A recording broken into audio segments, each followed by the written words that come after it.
আসসালামু আলাইকুম ওয়া রাহমাতুল্লাহি ওয়া বারাকাতুহু।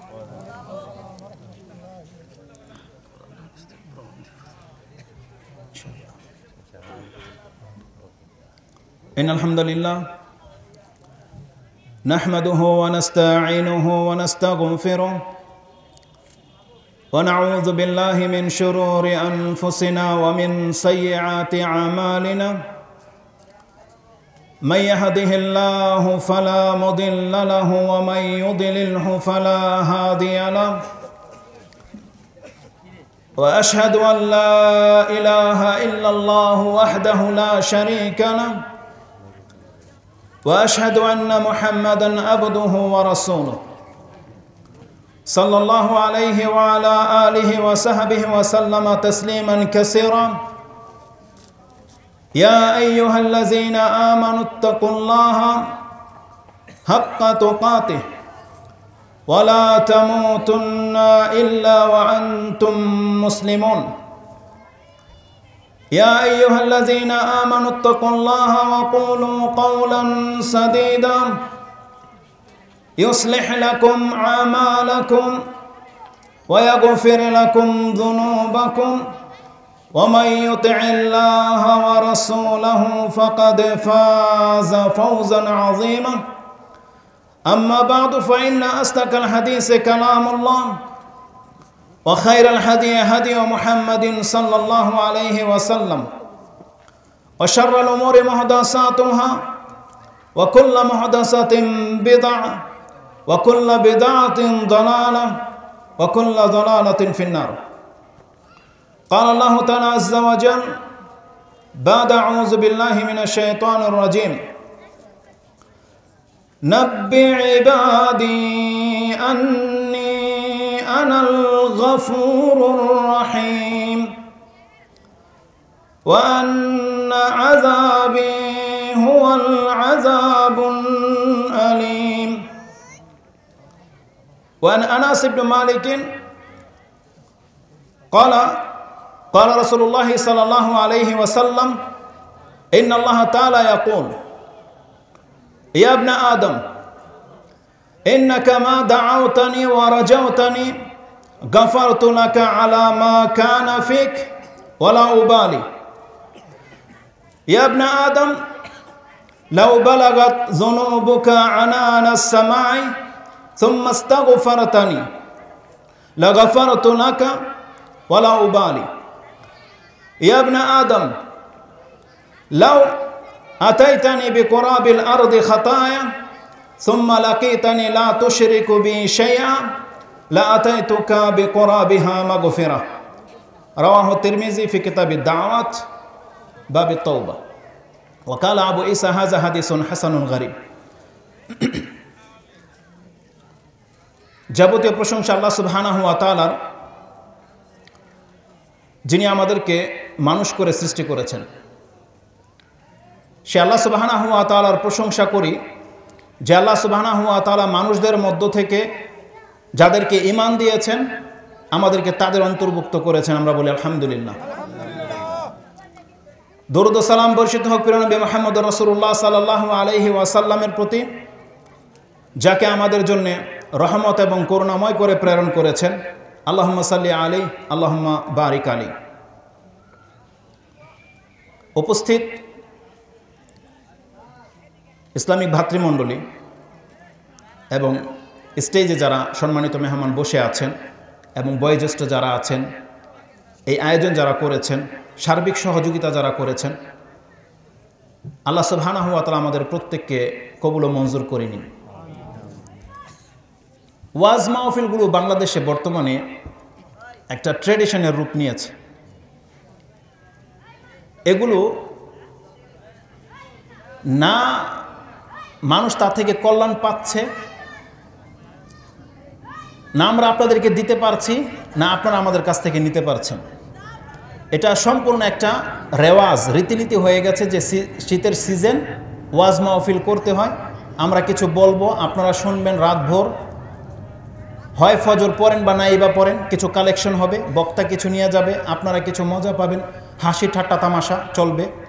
কিন্তু উপদেশমূলক কথা এই ওয়াজ মাহফিলগুলোতে খুব কম হয়। আর যারাই উপদেশমূলক কথা কিছু বলে, বিশেষ করে মসজিদে খুতবাগুলোতে, ওই সময় আপনারা উপস্থিত হন না, আপনারা উপস্থিত হন ওই নামাজের শেষ মুহূর্তে। তাহলে যেই কথার মাধ্যমে জাতির ইসলাহ হবে, যেই কথার মাধ্যমে মানুষের জীবনে চেঞ্জিং আসবে, পরিবর্তন হবে, সেই কথাই আমাদের কানে পৌঁছচ্ছে না, যার কারণে জাতি গুমরাই থেকে যাচ্ছে। যার মধ্যে পাপ আছে সে পাপই থেকে যাচ্ছে, সে তওবা করে ফিরে আসছে না। কারণ যে কথাগুলো তার অন্তরটাকে পরিবর্তন করবে সেই কথাই তার কানে পৌঁছচ্ছে না। অথচ আল্লাহ সুবহানাহু ওয়া তাআলা কোরআনুল কারীম নাজিল করেছেন এই জন্যে যে এটা যখন মুমিন বান্দাদেরকে শোনানো হবে তার মানে তার উপকার হবেই হবে।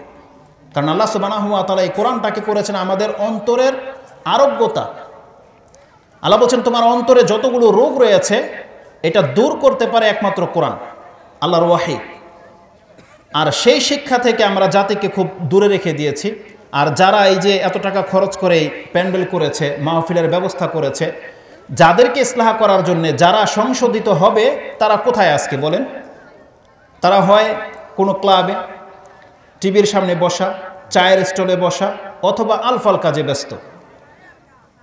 যেই সমস্ত এলাকায় এই ধরনের কোনো মাহফিল হয় তাহলে জেনে নেন এটা দুইটা এর রেজাল্ট হবে কাল কিয়ামতের মাঠে।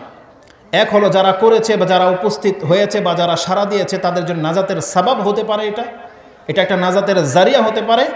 আর কাল কিয়ামতের দিন এটা যারা এটাকে উপেক্ষা করেছে তাদের জন্যে এটা একটা হুজ্জত হয়ে যেতে পারে, দলিল হয়ে যেতে পারে যে আল্লাহ এদেরকে ইসলাহ করার জন্যে নবীরা যে দাওয়াত নিয়ে এসেছিল আমরা সেই দাওয়াতের কথাগুলো তাদেরকে শোনাতে চেয়েছিলাম, কিন্তু তারা নবীদের মতো পিঠ ফিরিয়ে চলেছে, আমাদের কথাকে মূল্যায়ন করেনি। এটা দলিল হয়ে যেতে পারে। এজন্য এই ধরনের মাহফিল হলে আমাদেরকে চিন্তা ভাবনা করা উচিত যে এটাকে ইগনোর করলে বা এটাকে ঢিনাই করলে এটা আমাদের রেজাল্টটা কী বর্তাবে। কোরআন, আপনার পকেটে যে কোরআন রয়েছে, আপনার টেবিলে ঘরে যে কোরআন রয়েছে, এটা আপনি বাজ করে রেখে দিয়েছেন, কিন্তু জানেন এই কোরআন কাল কিয়ামতের দিন আপনার পক্ষে হবে এবং আপনার বিপক্ষে হবে। আসুন একটা হাদিস আপনাকে শোনাই। হাদিসটি ইমাম মুসলিম তার কিতাবে তাহারাত শুরু করেছে এই হাদিসটি দিয়ে। রাসূলুল্লাহ সাল্লাল্লাহু আলাইহি ওয়াসাল্লাম থেকে হাদিসটি বর্ণনা করছেন এই মর্মে যে ক্বালা রাসূলুল্লাহ সাল্লাল্লাহু আলাইহি ওয়াসাল্লাম আত-তাহুরু শাতরুল ঈমান ওয়ালহামদুলিল্লাহি তামলাউল মিজান ওয়া সুবহানাল্লাহি ওয়ালহামদুলিল্লাহি তামলাআন আও তামলাউ মা বাইনাস সামাওয়াতি ওয়াল আরদ।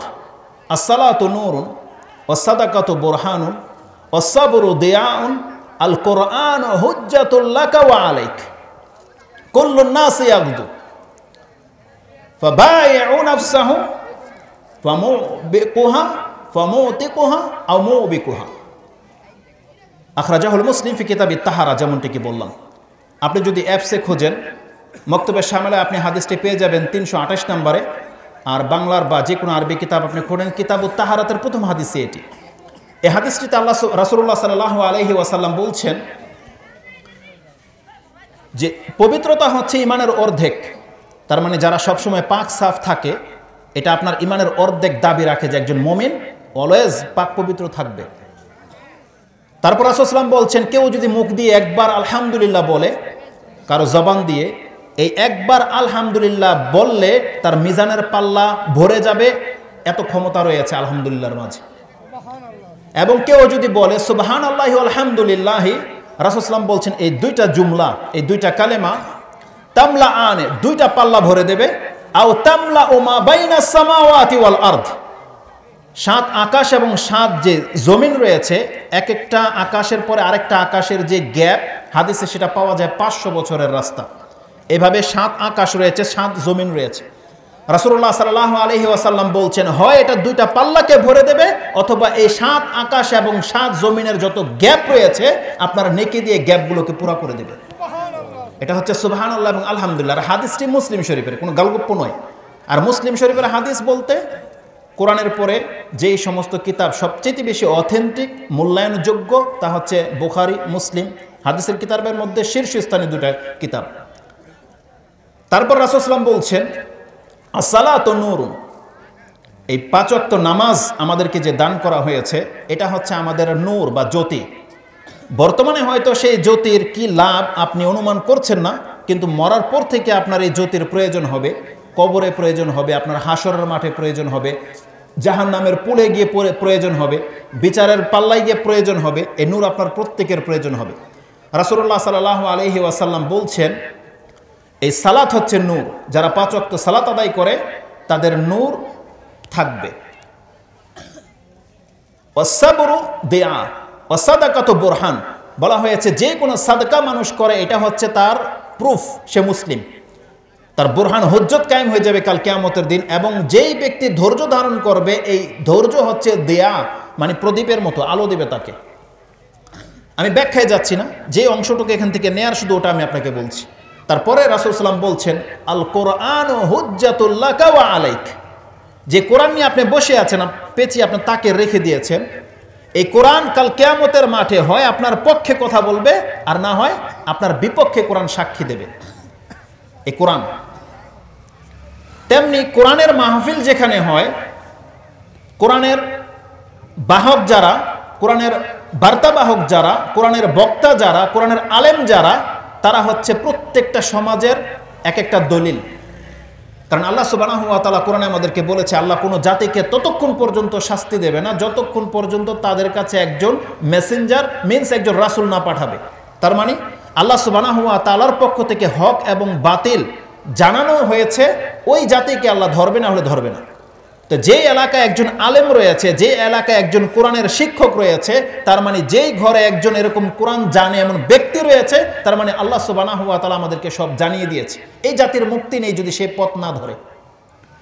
কাল কিয়ামতের দিন হয় কোরআনকে আপনি আপনার সাপোর্টে নিয়ে আসেন, অথবা কাল কিয়ামতের দিন এই কোরআন আপনার বিপক্ষে সাক্ষী দেবে।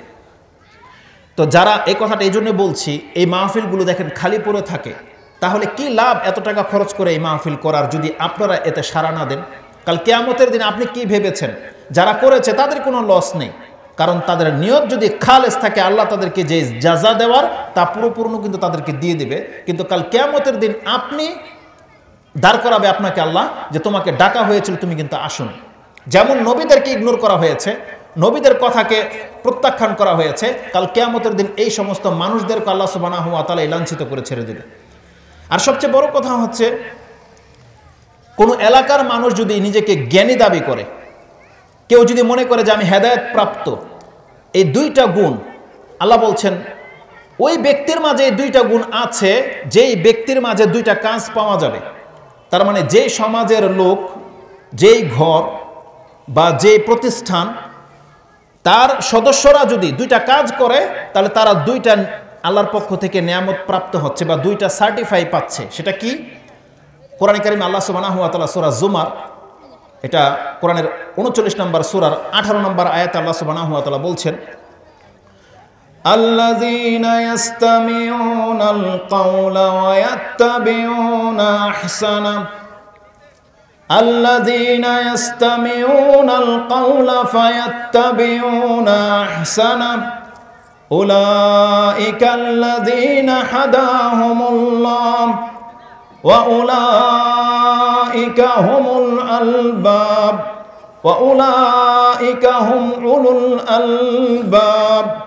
আল্লাহ সুবহানাহু ওয়া তাআলা সূরা জুমার 39 নম্বর সূরার 18 নম্বর আয়াতে বলছেন, আল্লাযীনা ইয়াস্তামিউনাল কাওলা ফায়াত্তাবিউনা আহসানা, যেই জাতি কথা শুনে, এটা হচ্ছে প্রথম গুণ।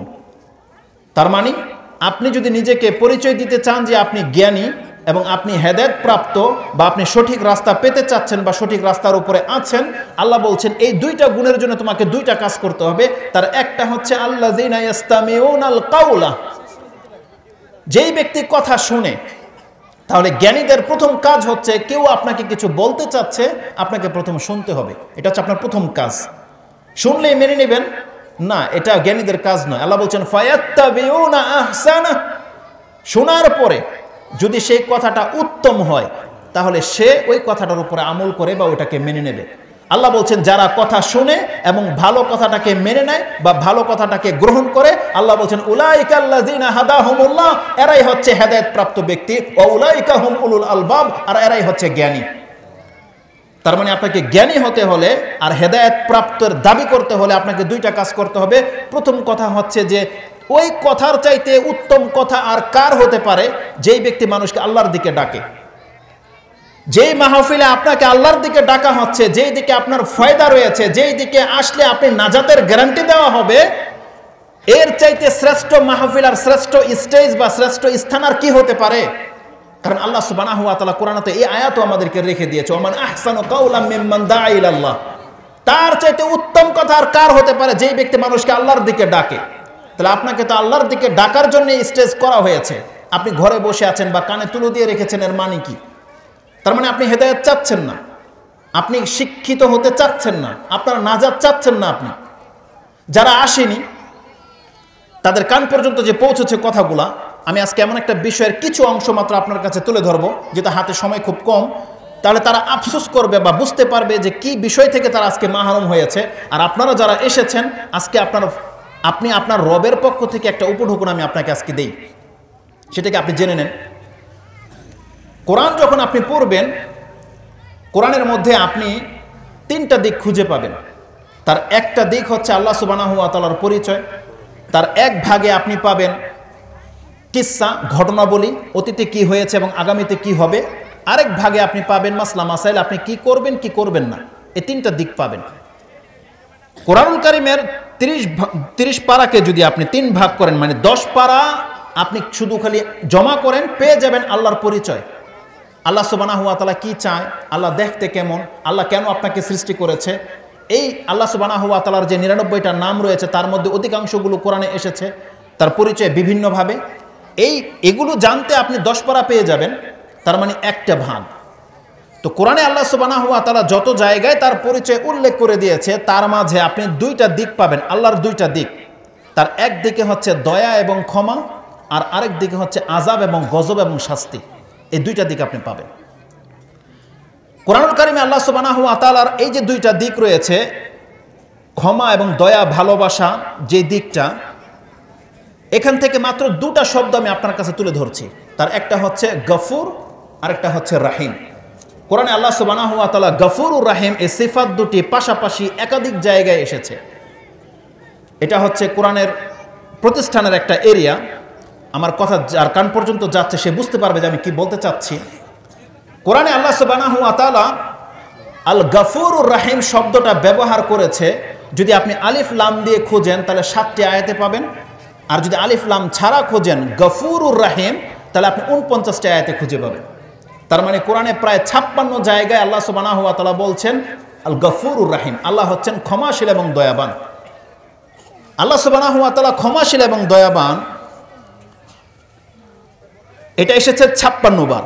আর যদি ক্ষমাটাকে আপনি রাহিমটাকে অন্য শব্দের সাথে খুঁজেন, যেমন রহমানের সাথে রহমানুর রাহিম, তাহলে আপনি প্রায় 6টি আয়াতে পাবেন।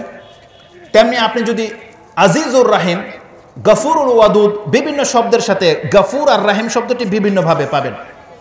এভাবে যদি আপনি খুঁজেন তাহলে গফুর শব্দটি আপনি যদি সার্চ করেন তাহলে আপনি 91টি আয়াতে পাবেন যেখানে আল্লাহ বলেছে আমি হচ্ছে ক্ষমাশীল, শুধু গফুর। আর গাফফার আরও 6টি জায়গায় রয়েছে।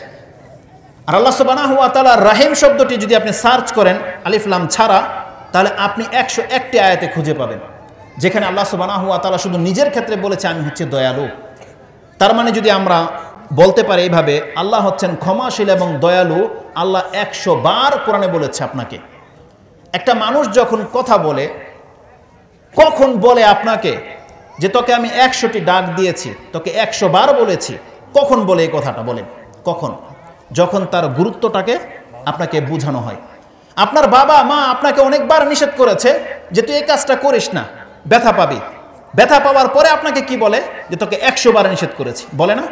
100টা তোকে ডাক দিয়েছি, তুই আমার কথা শুনিস নাই, এই জন্য তোর এই ক্ষতি হয়েছে, বলে না?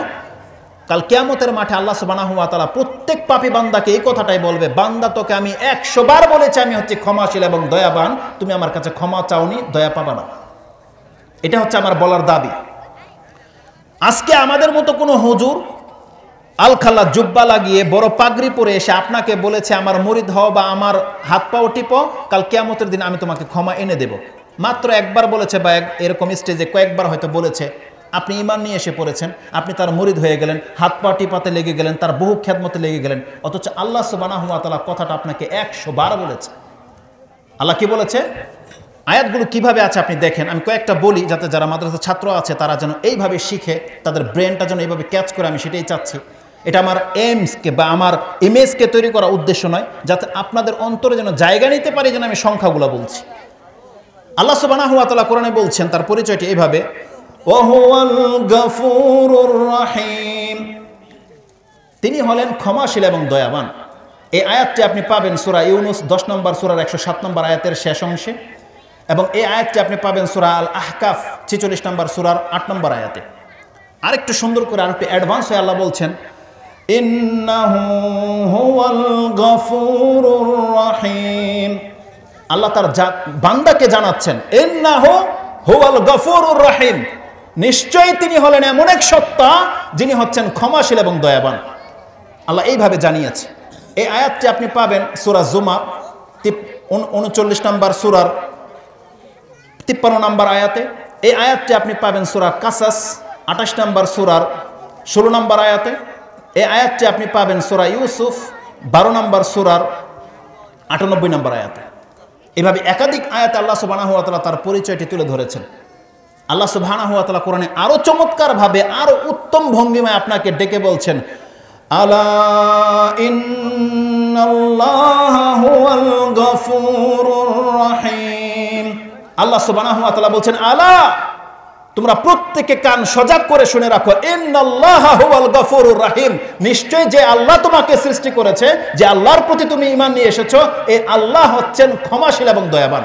এটা আমাদেরকে জানতে বলেছে আল্লাহ সুবহানাহু ওয়া তাআলা। তোমরা কি কথা শুনছো? এদিকে এদিকে, হ্যালো মিস্টার, এদিকে তাকো, এদিকে কথা শোনো, তোমার উপকারে আসবে ইনশাআল্লাহ, ঠিক আছে? এদিকে তাকাও। আল্লাহ সুবহানাহু ওয়া তাআলা এই আয়াতটি আপনি খুঁজে পাবেন 42 নম্বর সূরা, সূরা শূরা, তার 5 নম্বর আয়াতে। আল্লাহ সুবহানাহু ওয়া তাআলা বলছেন, আলা ইন্নাল্লাহা হুয়াল গফুরুর রহিম, তোমরা জেনে নাও আল্লাহ হচ্ছেন ক্ষমাশীল এবং দয়াবান। এইভাবে আল্লাহ সুবহানাহু ওয়া তাআলা একাধিক আয়াতে তার পরিচয়টি তুলে ধরেছে। এটা হচ্ছে আল্লাহর আসল পরিচয়। এছাড়াও আল্লাহ সুবহানাহু ওয়া তাআলার আরেকটি যে সাইড রয়েছে, সেটার মধ্যে কি আছে? আল জাব্বার, আল কাহ্হার, আল আজিজ, আল মুতাকাব্বির। আল্লাহ সুবহানাহু ওয়া তাআলার এই পরিচয়টি যদি আপনি খুঁজেন কোরআনে, তাহলে আল মুতাকাব্বির মাত্র একটি আয়াতে খুঁজে পাবেন। যদি আপনি আল জাব্বার খুঁজেন, এটাও কোরআনে মাত্র একটি আয়াতে খুঁজে পাবেন। যদি আপনি আল কাহ্হার খোঁজেন, তাহলে কোরআনে প্রায় 6টি জায়গায় আল্লাহ সুবহানাহু ওয়া তাআলা কাহ্হার শব্দটি সর্বজয়ী বা পরাক্রান্ত, পরাক্রমশালী, এই পাওয়ারফুল শব্দগুলো ইউজ করেছেন বিশেষ একটা কারণে। ওটা আমাদেরকে শাসানোর জন্য নয়, বরং আল্লাহ সুবহানাহু ওয়া তাআলার বিশেষ এক পরিচয়ের ক্ষেত্রে ওই আয়াতগুলো নিয়ে এসেছেন, যেটা আপনি পর্যায়ক্রমে পাবেন সূরা ইউসুফ 12 নম্বর সূরার 39 নম্বর আয়াতে, 13 নম্বর সূরা, সূরা রাদ তার 16 নম্বর আয়াতে, 14 নম্বর সূরা, সূরা ইব্রাহিমের 48 নম্বর আয়াতে, এবং সূরা গাফের 40 নম্বর সূরা 16 নম্বর আয়াতে। এইভাবে আপনি একাধিক আয়াতে পাবেন যে আল্লাহ সুবহানাহু ওয়া তাআলা হচ্ছেন আল কাহ্হার। কাহ্হার শব্দটি আল্লাহ সুবহানাহু ওয়া তাআলা বিশেষ একটি কারণে ব্যবহার করেছে। তার একটি আয়াত আমি আপনার কাছে পড়ি, যে আয়াতটি রয়েছে সূরা গাফের 40 নম্বর সূরা, আমাদের দেশে সেটা মুমিন হিসাবে পরিচিত সেই সূরা, তার 16 নম্বর আয়াতে আল্লাহ সুবহানাহু ওয়া তাআলা বলছেন, ইয়াউমা হুম বারিজুন লা ইয়াখফা আলাল্লাহি মিনহুম শাই লিমানিল মুলকুল ইয়াউম লিল্লাহিল ওয়াহিদিল কাহ্হার। আল্লাহ সুবহানাহু ওয়া তাআলা বলছেন, ইয়াউমা হুম বারিজুন লা ইয়াখফা আলাল্লাহি মিনহুম শাই। কিয়ামতের মাঠে আল্লাহ সুবহানাহু ওয়া তাআলা যখন প্রত্যেক মানুষকে জমা করবে, সেখানে জিন এবং ইনসানকে জমা করবে, আল্লাহ বলছেন লা ইয়াখফা মিনহুম ফি শাই, লা ইয়াখফা আলাল্লাহি মিনহুম শাই। আল্লাহ সুবহানাহু ওয়া তাআলার কাছে তাদের কোনো কিছু গোপন থাকবে না। আল্লাহ বলছেন, যে যা করেছে, যেখানে করেছে, যতটা করেছে, প্রত্যেকটা তার সামনে উপস্থিত করবেন আল্লাহ সুবহানাহু ওয়া তাআলা। এটা খুব কঠিন কথা। আজকে আমাদের সমাজের যুবকরা, যুবতীরা বা ঘরের ধার্মিক বলেন আর আপনার সৎ বলেন, অসৎ বলেন, মানুষের মাঝে পাপ এত বেড়ে গেছে, মানুষ পরবাই করে না যে কাল কিয়ামতের দিন হবেটা কি। দাড়িওয়ালা, টুপিওয়ালা 5 ওয়াক্ত সালাত আদায় করে, তার দ্বারা বিভিন্ন রকমের পাপ হয়ে যাচ্ছে, কিন্তু সে বোঝে না যে কাল কিয়ামতের দিন এর রেজাল্টটা কি হবে। আল্লাহ সুবহানাহু ওয়া তাআলা কোনো ব্যক্তিকে সেই দিন কিন্তু রেহাই দেবে না। সেই দিন আল্লাহ সুবহানাহু ওয়া তাআলা প্রত্যেককে যা সে করেছে তার 100% বদলা আল্লাহ তাকে দেবে। এবং আল্লাহ সুবহানাহু ওয়া তাআলা কথাগুলো এত কঠিনভাবে বলেছে।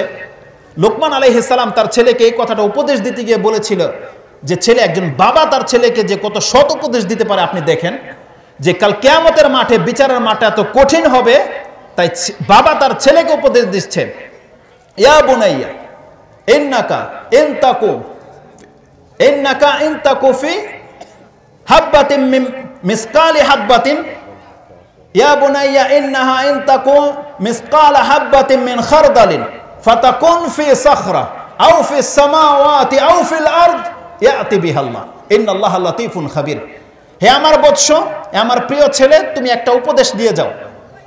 আজকে যারা রাস্তাঘাটে আমরা বাচ্চাদেরকে ছেড়ে দিয়েছি, বিভিন্ন প্রতিষ্ঠানে ছেড়ে দিয়েছি, বা একা তারা কোথাও বসবাস করছে বা ঘরের ভিতরে, বাবা তার ছেলেকে উপদেশ দিতে হবে যে ছেলে, তুমি যেখানে যাও না কেন, যা কিছু করো না কেন, তোমার দ্বারা যদি একটা সরিষা পরিমাণ ভালো কিছু হয়ে যায়, আর সেই কাজটা কোথাও গিয়ে লুকিয়ে আছে, হয় আকাশে অথবা জমিনে অথবা কঙ্করময় কোনো প্রান্তে, আল্লাহ সুবহানাহু ওয়া তাআলা কাল কিয়ামতের মাঠে এটা উপস্থিত করবেন।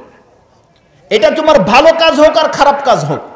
অতএব ভালো কোনো কাজ যদি ছোট হয়, তুমি এটাকে ছোট মনে করো না। কাল কিয়ামতের দিন আল্লাহ সুবহানাহু ওয়া তাআলা তোমাকে এর প্রতিদান দেওয়ার জন্য সেটা উপস্থিত করবেন। তেমনি কোনো পাপ যদি তুমি ছোট করে থাকো, তুমি আল্লাহ সুবহানাহু ওয়া তাআলার কাছ থেকে পালাবার কোনো রাস্তা পাবে না। সেই পাপটা কিন্তু কিয়ামতের মাঠে আল্লাহ উপস্থিত করবেন। এটা বাবাকে উচিত প্রত্যেকটা ছেলেকে, তার মেয়েকে উপদেশ দেয়া, যাতে করে তার চরিত্রটা ঠিক থাকে। কিন্তু যখন আমরা নিজেরাই পাপী, আমরা নিজেরাই যখন ফ্যামিলির সাথে বসে টিভি দেখি, তাহলে সেই ক্ষেত্রে আমি আমার সন্তানকে কিভাবে নিষেধ করতে পারি যে টিভি দেখা পাপ? আমি নিজেই যখন হারাম খাই, আমি নিজেই যখন জর্দা তামাক এগুলোর সাথে জড়িত, আমি আমার ছেলেকে কিভাবে বলবো তুমি সিগারেট খেও না? আমার মা নিজেই পর্দা করে না, সে তার মেয়েকে কিভাবে বলবে যে বেপর্দায় থাকা হারাম, জায়েজ নয়? একজন শিক্ষক যদি দুর্নীতির সাথে জড়িত থাকে, সে কি করে বলবে একজন ছাত্রকে যে তুমি সৎ হও? আজকে আমাদের সমাজের স্কুলের 10 মিনিট, ঠিক আছে ইনশাল্লাহ। তো এটা একটা সাবজেক্ট ছিল। আল্লাহ সুবহানাহু ওয়া তাআলা কতটা দয়াবান এবং ক্ষমাশীল, যাদের দ্বারা পাপ হয়ে যাচ্ছে। আমি আপনাকে শাসাতে আসিনি, শুধু একটা ছোট্ট মেসেজ নিয়ে এসেছি যে আল্লাহ সুবহানাহু ওয়া তাআলা হচ্ছেন ক্ষমাশীল এবং দয়াবান। এই কথাটা যে বলেছে, আপনি এর কাছ থেকে কি বেনিফিট পাচ্ছেন, এটা শুধু আমি আপনাকে দেখাতে চাচ্ছি। আপনার কাছে মেসেজ পৌঁছে গেছে যে এখানে একজন দাতা রয়েছে, যার কাছে চাইলেই সে তাকে দেয়। আর আপনি যদি তার কাছে চেয়ে না পান, তাহলে যেমন তার দাতাগিরি টিকবে না, আপনি তাকে মানবেন না সে যে দাতা, আপনি বলবেন সে মিথ্যা বলে বা সে এমনিতেই প্রচার প্রসারণ চালায়। কিন্তু আল্লাহ সুবহানাহু ওয়া তাআলা সম্পর্কে আপনার কি ধারণা? আল্লাহ সুবহানাহু ওয়া তাআলা যখন কোনো ওয়াদা করে, তাহলে সেই ওয়াদা কি কোনো লড়চড় হবে? তাহলে আল্লাহ নিজে যখন বলেছে আমি হচ্ছে ক্ষমাশীল এবং দয়াবান, তাহলে আপনি যদি আল্লাহর কাছে ক্ষমা চেয়ে ক্ষমা না পান, দয়া না পান, তাহলে আল্লাহ সুবহানাহু ওয়া তাআলার ক্ষমাশীল বলার কোনো মানে আছে? আল্লাহ আপনাকে এই মেসেজটা কেন জানিয়েছে যে আমি হচ্ছে ক্ষমাশীল এবং দয়াবান?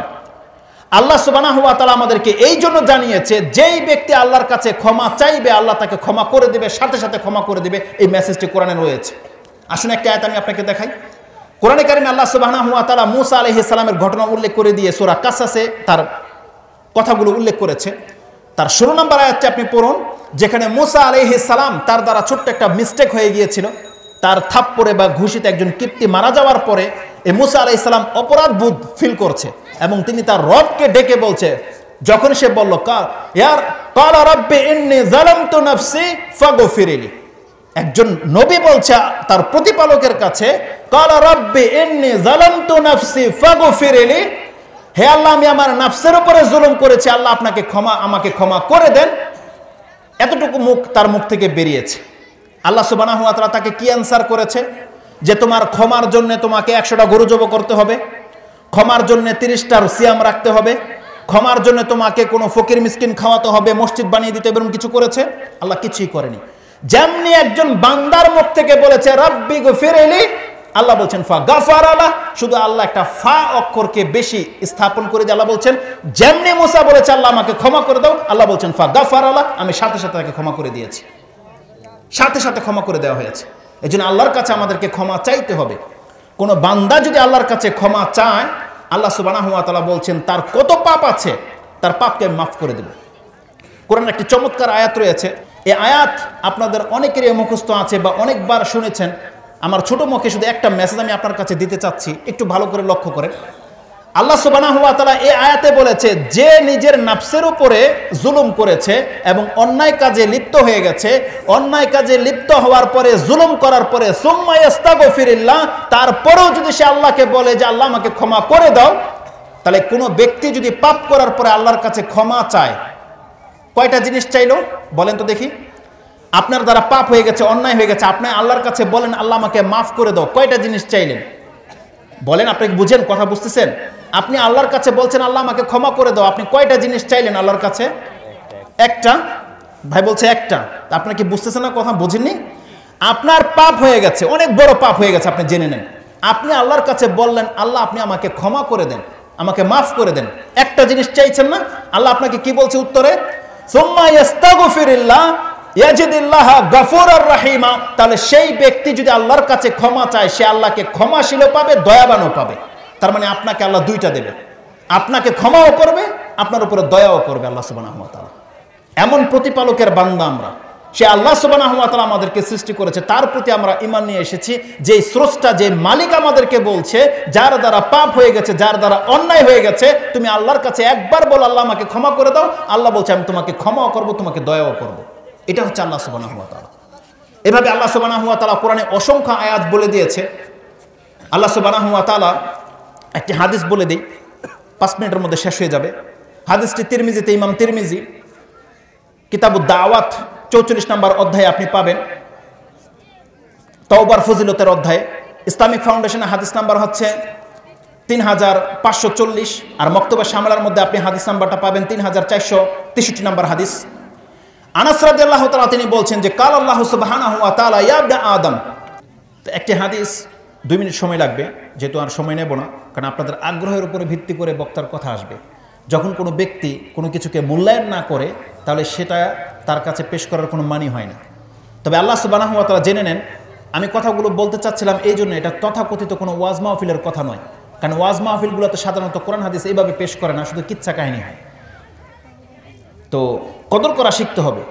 যুগ আর আগের মতো নেই, আপনাদেরকে এখান থেকে কিছু নিতে হবে, শিখতে হবে এবং সেটাকে আমলে বাস্তবায়ন করতে হবে। শুধু মজা লাগার জন্য ওয়াজ নয়, এত টাকা খরচ করার জন্য আপনাদেরকে মজা লাগার জন্য ডাকানো হয়নি, বরং এখান থেকে যে মেসেজটা আপনাকে দেয়া হবে, এটা আপনার নিজের ব্যক্তি জীবনে সেটাকে কাজে লাগানোর চেষ্টা করতে হবে। তো ছোট্ট একটা মেসেজ, যেটা আল্লাহ সুবহানাহু ওয়া তাআলা ক্ষমাশীল, অনেক বেশি ক্ষমাশীল, অনেক বেশি দয়াবান। কিন্তু জেনে নেন, যেই ব্যক্তি আল্লাহর কাছে ক্ষমা চায় না, আল্লাহ তাকে পছন্দ করে না। কাল কিয়ামতের দিন তার নসিবে ক্ষমা জুটবে না, যেই ব্যক্তি আল্লাহর কাছে ক্ষমা না চাইবে। আমি 2টা প্রুফ আপনার কাছে পেশ করবো ইনশাআল্লাহ আজিজ। আনাস রাদিয়াল্লাহু তাআলা হাদিসটা আমি আপনাকে বলে দিই, যাতে করে আজকে যাদের দ্বারা অনেক পাপ হয়ে গেছে, যারা পেরেশানিতে বিভিন্ন মাজারে গিয়ে সেজদা করে ফেলেন, যারা পেরেশানিতে বিভিন্ন বাবার পায়ের মধ্যে গিয়ে সেজদা করে ফেলেন, যারা এই পেরেশানির কারণে সুইসাইড করে ফেলছেন, আত্মহত্যা করে ফেলছেন, তারা অন্তত এই সমস্ত নোংরামি থেকে বেঁচে যেতে পারবেন যদি আল্লাহ সুবহানাহু ওয়া তাআলা সম্পর্কে আপনার সঠিক ধারণাটা থাকে। সেটা কি? আল্লাহ সুবহানাহু ওয়া তাআলা কোরআনে সূরা জুমার 53 নম্বর আয়াতে বলেছেন যে কোনো বান্দার যত পাপ হয়ে যাক না কেন, সে যেন নিরাশ না হয়ে যায় আল্লাহর দয়া থেকে। এই আয়াত আপনারা অনেকবার শুনেছেন, আমি রিপিট করতে চাচ্ছি না। আল্লাহ সুবহানাহু ওয়া তাআলা বলছেন কোন বান্দা যেন আল্লাহর দয়া থেকে নিরাশ না হয়ে যায়, কারণ আল্লাহ সুবহানাহু ওয়া তাআলা ইন্নাল্লাহা ইয়াগফিরু যুনুবা জামিয়া, আল্লাহ সমস্ত গুনাহকে জমা করে ক্ষমা করে দিতে সক্ষম। শুধুমাত্র বান্দার কাজ হলো আল্লাহর কাছে বলতে হবে যে আল্লাহ আমার পাপ হয়ে গেছে, আমাকে ক্ষমা করে দেন। আসুন আমি আপনাকে দেখাই আপনার পাপ কত পাপ হলে আপনি ক্ষমা পাবেন আল্লাহর কাছে যদি ক্ষমা চান। আনাস রাদিয়াল্লাহু তাআলা সেই হাদিসটি, যেটা ইমাম তিরমিজি রাহিমাহুল্লাহ দুয়ার অধ্যায়ে নিয়ে এসেছেন এবং বলছেন হাদিসটি হাসান। আল্লাহ সুবহানাহু ওয়া তাআলা বলছেন ইয়া ইবনা আদম ইন্নাকা মা দাআউতানি ওয়া রাজাউতানি গফারতু লাকা আলা মা কানা ফিক ওয়ালা উবানি। ভাষাটা হচ্ছে এমন, আল্লাহ সুবহানাহু ওয়া তাআলা তার আদম সন্তানকে বলছেন ইয়া ইবনা আদম ইন্নাকা মা দাআউতানি ওয়া রাজাউতানি গফারতু লাকা আলা মা কানা ফিক ওয়ালা উবানি। আদম সন্তান, তুমি যতবার আমাকে ডাকবা, যতবার আমার কাছে আশা নিয়ে আসবা, ততবার আমি তোমাকে ক্ষমা করব। তোমার পাপ কতটা রয়েছে, কি পাপ রয়েছে, আমি তার কোনো পরোয়া করি না। আল্লাহ বলছে, আল্লাহ বলছেন যতবার, ইন্নামা দাআউতানি, যতবার পাপ হয়ে যাবে, যতবার আমাকে বলবো আল্লাহ ক্ষমা করে দাও, আল্লাহ আমার উপরে দয়া করো, আল্লাহ বলছেন ততবার তোমাকে আমি ক্ষমা করে দেব। মা কানা ফিক, তোমার কি পাপ রয়েছে, আল্লাহ বলছে এটা আমি দেখবো না। ওয়ালা উবালি, আর আমি তোমাকে ক্ষমা করে দেব, আমি কোনো পরোয়া করি না, কারণ আমার কাছে এগুলো কোনো বিষয়ই না। আল্লাহ সুবহানাহু ওয়া তাআলা বলছে। এমনকি আল্লাহ সুবহানাহু ওয়া তাআলা বলছেন, ইয়া ইবনে আদম লাউ বালাগাত যুনুবুকা আনানাস সামাই সুম্মা ইস্তাগফারতানি, তোমার পাপ যদি আকাশের মেঘমালা পর্যন্ত পৌঁছে যায়, তারপরও যদি তুমি আমার কাছে ইস্তেগফার করো, লা গাফারতু লাকা ওয়ালা উবালি, আমি তোমাকে ক্ষমা করে দেব, আমি কোনো পরোয়া করি না। এটা হচ্ছে আল্লাহ সুবহানাহু ওয়া তাআলা, যে আল্লাহ আমাদেরকে ক্ষমার দিকে ডেকেছে। প্রত্যেক নবী তার জাতির কাছে এই কথাই বলেছিল যে আল্লাহ সুবহানাহু ওয়া তাআলার কাছে ক্ষমা চাও, আল্লাহ কিন্তু তোমাদেরকে ক্ষমা করে দিবে। অনেক চমৎকার কথা রয়েছিল এই মর্মে, যেহেতু সময় সংকীর্ণ এই জন্য যতটুকু কথা আমি আপনাকে বলেছি, একটা কথা শুধু আমি আপনাকে বলে দিই, পাপ যত বড় অপরাধ নয়, পাপ যত বড় জুলুম নয়, তত বড় জুলুম হচ্ছে কেউ পাপ করে নেওয়ার পরে জেনে গেল যে আল্লাহর কাছে ক্ষমা চাইলে আল্লাহ মাফ করে দিত, যেই ব্যক্তি তারপর আল্লাহর কাছে ক্ষমা চাইল না, যে ব্যক্তি আল্লাহর কাছে তওবা করলো না, এই ব্যক্তি হচ্ছে সবচেয়ে বড় জালেম। কারণ আল্লাহ সুবহানাহু ওয়া তাআলা সূরা হুজরাত 49 নম্বর সূরার 11 নম্বর আয়াতে বলছেন, ওমান লাম ইয়াতুব ফাউলাইকা হুমুজ জালিমুন, যেই ব্যক্তি আল্লাহর কাছে তওবা করবে না, এই ব্যক্তি হচ্ছে জালেম। এরপর আর কি কথা থাকতে পারে? আল্লাহ সুবহানাহু ওয়া তাআলা পাপীকে এত বড় জালেম বলেনি, যেই ব্যক্তি পাপ করে বসে আছে অথচ আল্লাহর কাছে ক্ষমা চায় না। আল্লাহ বলছেন ওমান লাম ইয়াতুব ফাউলাইকা হুমুজ জালিমুন, যেই ব্যক্তি আল্লাহর কাছে তওবা করলো না, ফিরে আসলো না, এই ব্যক্তি হচ্ছে সবচেয়ে বড় পাপী, সবচেয়ে বড় জালেম। অতএব আমাদের দ্বারা, প্রত্যেকের দ্বারা পাপ হয়ে গেছে। আল্লাহ সুবহানাহু ওয়া তাআলা যেন আমাদের পাপকে ক্ষমা করে দেয় এবং মরার পূর্বেই যেন আমরা আল্লাহর কাছে তওবা করে ফিরতে পারি, এই দোয়া করি আমরা। আল্লাহ সুবহানাহু ওয়া তাআলা যেন আমাদেরকে সেই তৌফিক দান করে। আকুলু লিকাউলি হাযা আস্তাগফিরুল্লাহ লি ওয়া লাকুম ওয়া লিসাইরিল মুসলিমিন ফাস্তাগফিরু ইন্নাহু হুয়াল গাফুরুর রহিম। আসসালামু আলাইকুম ওয়া রাহমাতুল্লাহি ওয়া বারাকাতুহু।